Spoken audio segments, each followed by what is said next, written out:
សុខាចាប់ដៃជ្រោមគ្នាសងគ្រូជាតិខ្មែរចាប់ដៃជ្រោមគ្នាសងគ្រូជាតិខ្មែ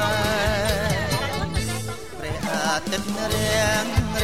ស្បែកជាងនាំសុខសួស្ដី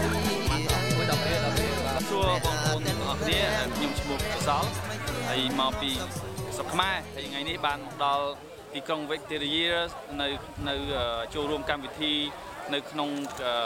កម្មវិធីសាច់អាំងនៅ Burden Park ណាបាទហើយខ្ញុំរីករាយសប្បាយចិត្តដោយសារឃើញបងប្អូនខ្មែរនៅខាងក្រោយនោះគាត់ជួបជុំគ្នាគាត់មកជជែកគ្នាពីរឿងប្រទេសជាតិហើយទឹកចិត្តគាត់គឺថាទោះបីគាត់នៅឆ្ងាយនៅក្រៅស្រុកមែនប៉ុន្តែគាត់បានដោតការយកចិត្តទុកដាក់គាត់អារម្មណ៍គាត់នៅជាតិ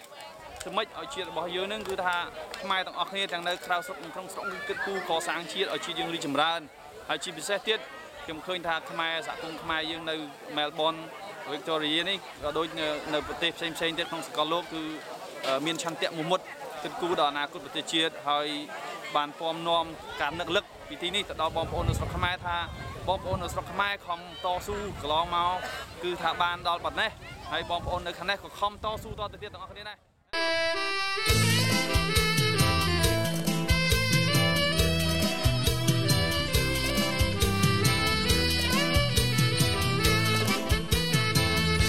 ព្រះអាទិត្យរាំងស្បែកជាងពេញដែនកម្ពុជាព្រះអាទិត្យរាំងស្បែកជាងពេញដែនកម្ពុជាសំរៀងស៊ីនឹងកឹមសុខាសំរៀងស៊ីនឹងកឹមសុខាចាប់ដៃជ្រោមគ្នាសងគ្រូជាតិខ្មែរចាប់ដៃជ្រោមគ្នាសងគ្រូជាតិខ្មែរព្រះអាទិត្យរាំងស្បែកជាងនាំសុខសួស្ដីព្រះអាទិត្យរាំងស្បែកជាងនាំសុខសួស្ដីរាំងបណ្ដេញឧបទ្រពចង្រៃរាំងបណ្ដេញឧបទ្រពចង្រៃនោះខ្មែរប្រុសស្រីសងគ្រូជាតិយើងនោះខ្មែរប្រុសស្រីសងគ្រូជាតិយើងហើយបាច់ធ្វើធំធ្វើតែដើម្បីខាងគណៈបកសង្គ្រោះជាតិដឹកនាំដោយលោកសំរៀងស៊ីនិងលោកកឹមសុខាខ្ញុំថ្មីម្ដងទៀតសូមអញ្ជើញបងប្អូនជាពលរដ្ឋខ្មែរនៅក្នុងរដ្ឋ Victoria នៅប្រទេសអូស្ត្រាលីនេះថាថ្ងៃទី15ខែ December ហ្នឹងគឺលោកសុនឆៃតំណាងរាស្ត្រគណៈបកសង្គ្រោះជាតិនឹងអញ្ជើញមកទីនេះនៅ Burden Park ដដែលនេះសូមពីនាមអញ្ជើញបងប្អូនទាំងអស់គ្នាដែលមកជួបជុំគ្នានៅទីនេះបានច្រើនកកថ្ងៃនេះជាផ្ទៃអញ្ជើញនាមឲ្យបងប្អូននៅទីនេះបាទដើម្បីជួបគ្នាស្ដាប់ពីព្រឹត្តិការណ៍ផ្សេងៗដែលលោកនឹងពំនាំមកពីប្រទេសកម្ពុជាហើយជូនជាព័ត៌មានដល់បងប្អូនទាំងអស់គ្នាហើយមានសំណួរអីទាក់ទងប្រទេសជាតិយើងបាទមានការបរិច្ចាគអធិការអីគឺសូមអញ្ជើញមកទីនេះទាំងអស់គ្នាបាទសូមអរគុណច្រើន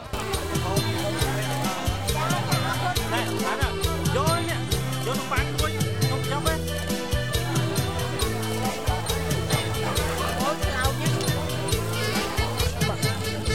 ព្រះអាទិត្យថ្មីជាងរស្មីនាំដំរីសព្រះអាទិត្យថ្មីជាងរស្មីនាំដំរីស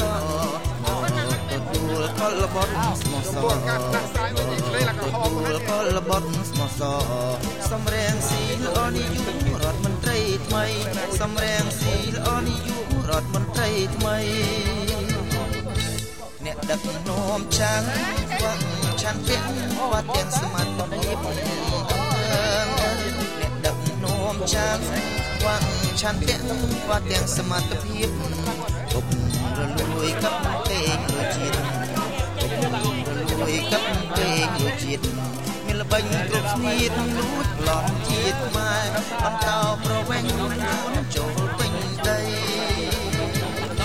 ព្រះអាទិត្យរាំងយកច្បាំង2013ព្រះអាទិត្យរាំងខ្មែរយកច្បាំង2013លាក់អ្នកចាំងសងគ្រូទឹកដីលាក់អ្នកចាំងសងគ្រូទឹកដីបោះរើអ្នកថ្មីបាក់សងគ្រូជាតិបោះរឹងអ្នកថ្មីបាក់សងគ្រូជាតិ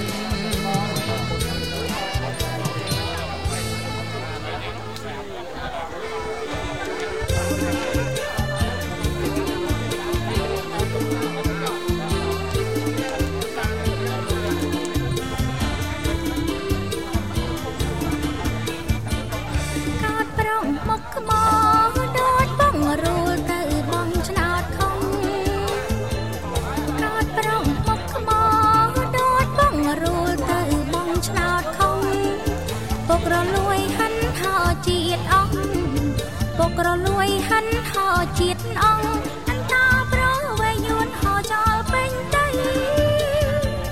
គុំដៀលដូចឆ្នងបងជាព្រមមិនងងម្លឹងអីគុំដៀលដូចឆ្នងបងជាព្រមមិនងងម្លឹងអីបងសងគ្រងទឹកដីបងសងគ្រងទឹកដីសងគ្រងប្រៃមរតកជាតិខ្មែរកាអើយកាតកឃើញបងយល់ចិត្តអូនគួរស្នាកាអើយកាតកឃើញបងយល់ចិត្តអូនគួរស្នាមោតនៈទីជាកូនខ្មែរមោតនៈទីជាកូនខ្មែរអូនគួរស្នេហ៍ខ្មែរសង្ឃឹមណាបាអូនប៉ែតដីនៅចាំអីទៅជាមួយបងបាអូនប៉ែតដីនៅចាំអីទៅជាមួយបងប្រមូលអងញ៉ាំងគុំផងប្រមូលអងញ៉ាំងគុំផងបងឆ្នោតឲ្យចំសង្គ្រោះជាតិខ្មែរគណៈបកសង្គ្រោះជាតិដឹកនាំដោយលោកសំរៀងស៊ីនិងលោកកឹមសុខា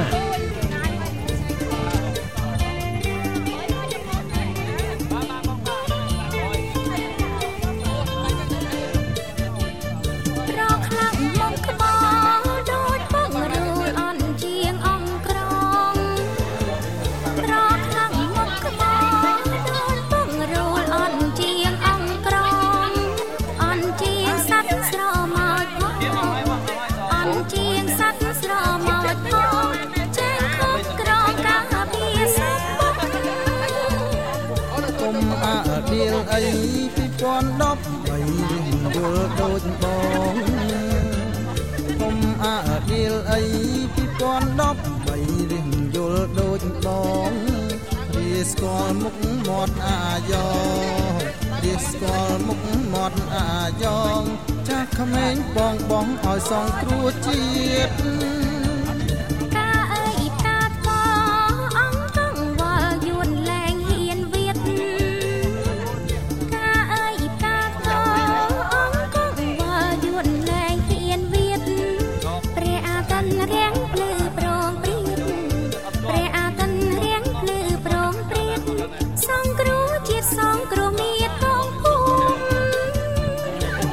ចិត្តមេត្រីបងនឹងស្រីស័ក្តិសមណាស់អូនគួរចិត្តមេត្រី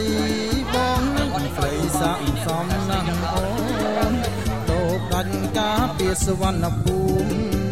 ដូបដាច់ការពារសវណ្ណភូមិគោះឲ្យចំបងឲ្យសងគ្រោះជាតិ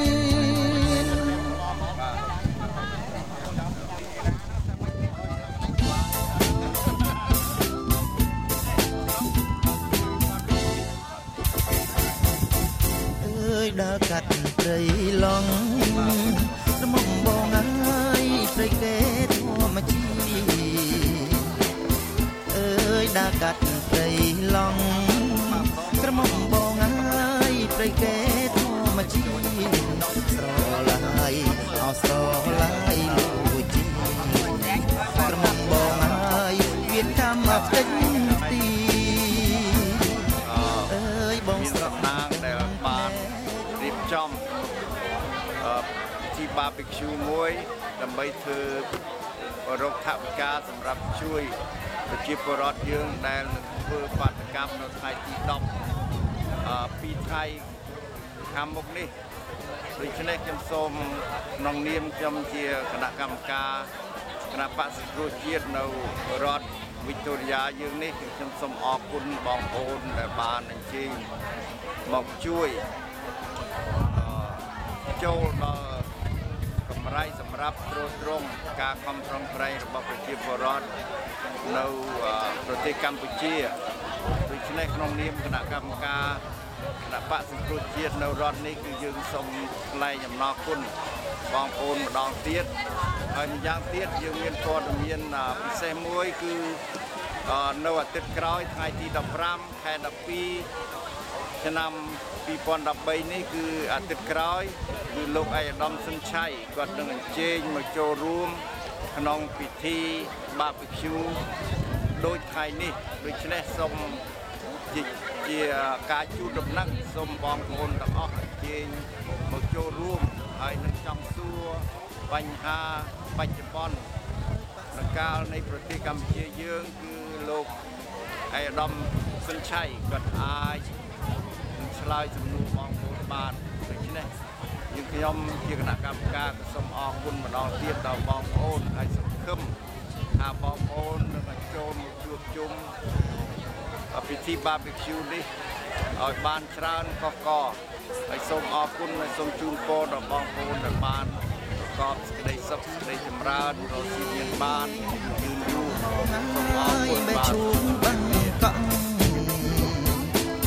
អើយធ្លាប់ជីងគង់លេ